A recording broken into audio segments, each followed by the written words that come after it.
Hi, welcome to the Short Kabili YouTube channel, and for today's tutorial, I will be teaching you on how to enable and disable start recording gestures and basic navigation voice control on iPhone X. But first, kindly subscribe to this channel and don't forget to hit the subscribe button and the bell to notify you for the new updates. And let's start.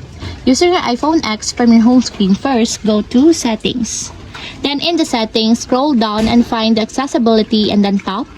Then in the accessibility, scroll down again and go to physical and motor section and then tap the voice control. Then in this part in the voice control, go to this section and then tap the customize commands. Then after that in the customize commands, tap the basic navigation. Then in the basic navigation, scroll down and then find and tap the start recording gestures. Then in the start recording gestures, as you can see that it is already enabled.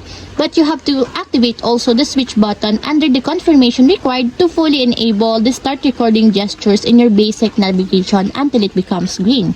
And if you want to disable or turn off, just tap again the switch button just like this.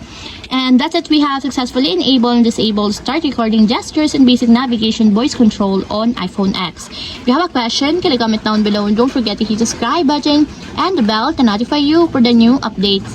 And thank you for watching!